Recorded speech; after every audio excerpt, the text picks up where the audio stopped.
আমার কাছে মনে হয় যে স্বাধীনতার ৪৫ বছরে আসলে আমাদের অ্যাচিভমেন্ট ঠিক কম না। অ্যাচিভমেন্টের বিষয় হচ্ছে আমরা যদি ইকোনমিক্যালি জিনিসটা চিন্তা করি, ইকোনমিক্যালি আমরা আসলে আগের থেকে অনেক বেশি স্টেবল, যেটা মনে হয় ৪৫ বছরে অনেকটা আমরা অ্যাচিভ করতে পারছি। অলরেডি আমরা lower middle income country, already পভার্টিকেও আমরা অনেকাংশে কমিয়ে নিয়ে আসতে পারছি।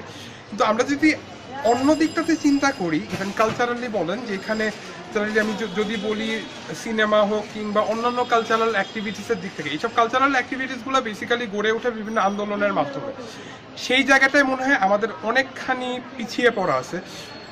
৪৫ বছরে আসলে আমি যদি আমার সিনেমা ইন্ডাস্ট্রির দিকে তাকাই, অ্যাচিভমেন্ট খুবই কম সেইখানে, টু বি ফ্র্যাঙ্ক।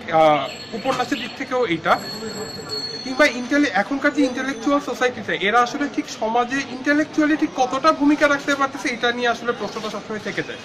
আমার কাছে সবসময় মনে হয় যে 1971 সালের 14ই ডিসেম্বরে আমাদের যে ক্ষতিটা হয়ে গেছিল, সেই ক্ষতিটা আমরা কখনোই কাটিয়ে উঠতে পারি নাই।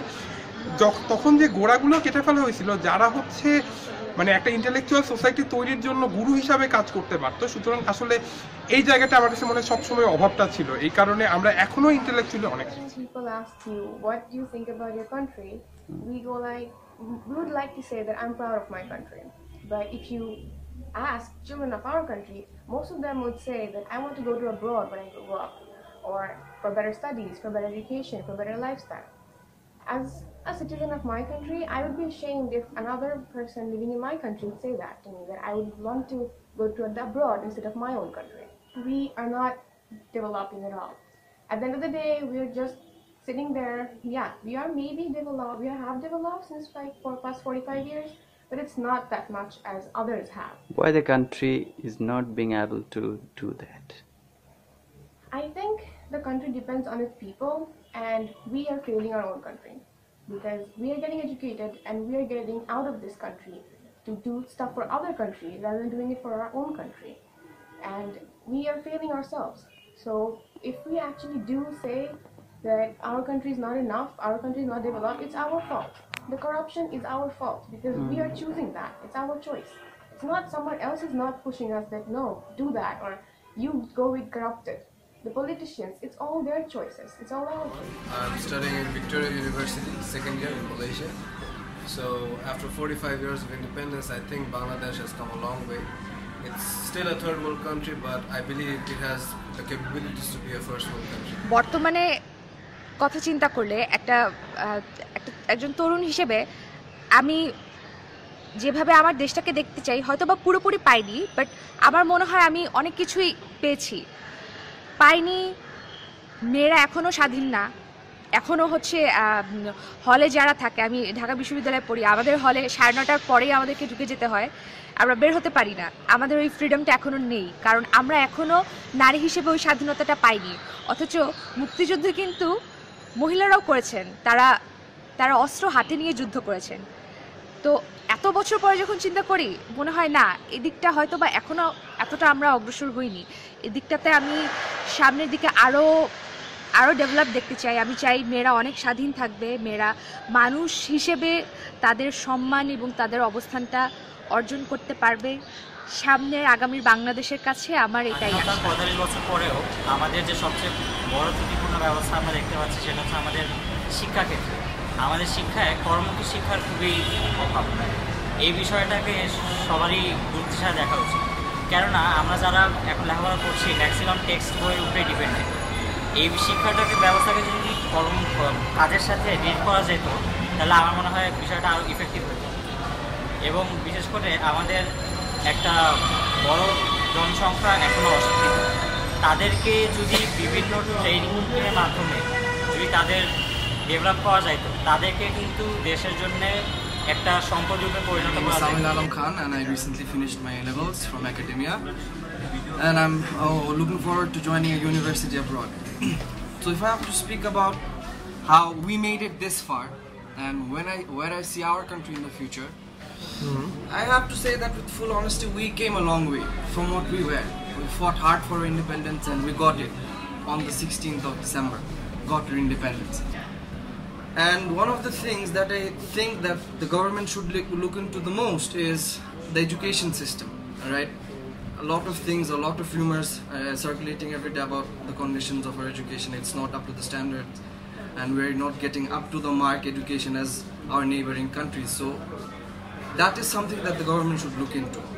And I think that for a perfectly developed country, education needs to be free for all. Yeah, hi, Abdullah Faraza. I'm studying at AS Academia. So I'm talking about today 45 years of independent. In word we are independent, but for our females in our country we don't have the right. Literally in our society we don't get that much of right the man does have.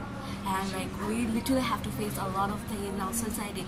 Literally our own parents does taught us for many things, because they're from for years past all for the female, that's the thing that we are facing, that if a girl gets raped, that's girl's problem.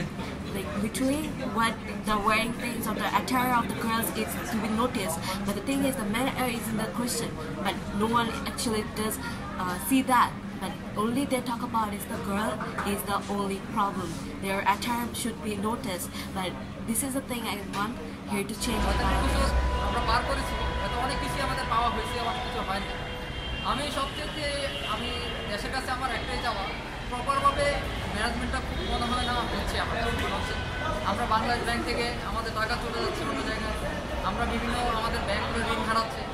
আমি যেটা আমার পার্সোনালভাবে মনে করতেছি বা দেশের পক্ষ থেকে আমি যেটা বলার আছে, আমার মনে হচ্ছে যে সব জায়গায় যেসব পজিশনে যেসব লোক থাকা দরকার দেয়, আমার মনে হয় ওই পজিশনগুলোতে প্রপারভাবে ইমপ্লিমেন্ট হচ্ছে না। We all know that tomorrow is Victory Day, and it has been 45 years since the Independence Day, and I think we have recovered much from the brutal war we have against East Pakistan.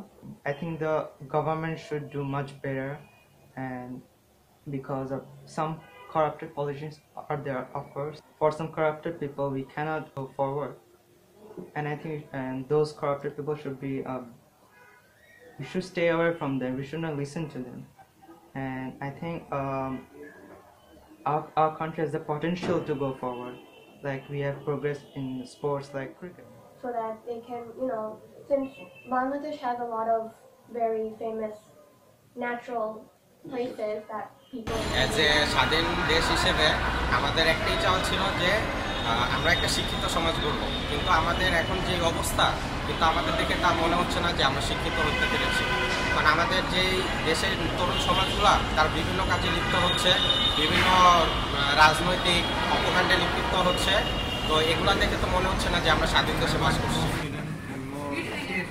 It's a modern world, and in certain things we see Bangladesh is being lagged behind, and still I want more things to be introduced and more things to be. Bangladeshi ছাপিয়ে আমাদের আইডেন্টিটিটা অনেকটা বেশি religious based, যেমন আমি নিজেকে মুসলিম বা আমি নিজেকে হিন্দু বলতে খুব বেশি স্বাচ্ছন্দ্য বোধ করি। আর মাইনরিটি ইস্যু নিয়ে এই বিগত 2001-এর পর থেকে যে পরিমাণ অসন্তোষ, যেমন ল্যান্ড গ্র্যাবিং, তারপর রেপ, এই ধরনের জিনিসগুলো অনেক বেশি বেড়ে গেছে। মুক্তমনা ব্লগাররা খুন হচ্ছে।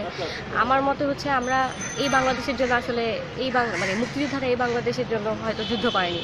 মুক্তিযোদ্ধাদের ছিল একটা ধর্ম বর্ণ নির্বিশেষে, যেটা কনস্টিটিউশনে লেখা ফ্রিডম অফ রাইট বা ইকুয়ালিটি সবার, সেই জিনিসটা আমরা কিন্তু এখন পাচ্ছি না। কি চাও বাংলাদেশ থেকে? তো সবচেয়ে ফার্স্ট চাই যেন সন্ত্রাস যেন না থাকে, এবং একটা পরিষ্কার পরিচ্ছন্ন একটা বাংলাদেশ চাই। আর আরেকটা কথা হচ্ছে মেনলি যে দেশের প্রধান জিনিস হচ্ছে জনশক্তি। তো জনশক্তিটাকে আমরা ডেভেলপ করতে, আর আমাদের অবশ্যই রাজনৈতিক যে দুইটা প্রেক্ষাপট আছে, আমরা একটা স্বচ্ছ রাজনীতি চাই, তারা যেন কোনো সময় কন্ট্রোভার্সিতে না যায়, এবং তারা যেন আমাদের একটু দেখে রংলি পাওয়ার বাংলাদেশ।